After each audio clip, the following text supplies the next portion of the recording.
वाढत्या शेतकऱ्यांच्या आत्महत्या हा अतिशय चिंतेचा आणि चिंतनाचा विषय बनलेला आहे।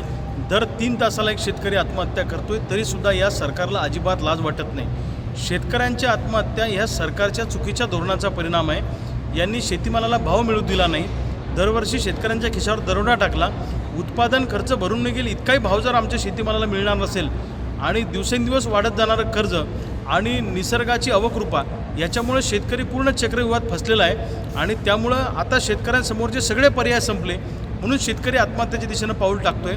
मला असं वाटतं पुढचे 5 वर्ष राज्य आणि केंद्र सरकारनं शेतकऱ्यांच्या आत्महत्या थांबवण्याच्या दृष्टीनं प्रयत्न केले पाहिजे।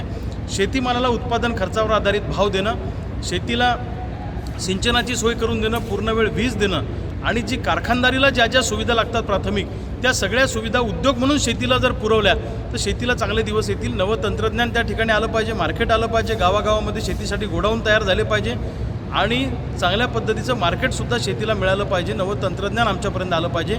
या सगळ्या गोष्टी झाल्या तरच शेतकऱ्यांना चांगले दिवस येऊ शकतात आणि या दृष्टीनं सरकारनं प्रयत्न करणं आवश्यक आहे। नाही तर आज दर 3 तासाला एक आत्महत्या होते, उद्या अर्ध्या तासाला शेतकऱ्याची आत्महत्या झाली तर कुणाला नवल वाटायला नको।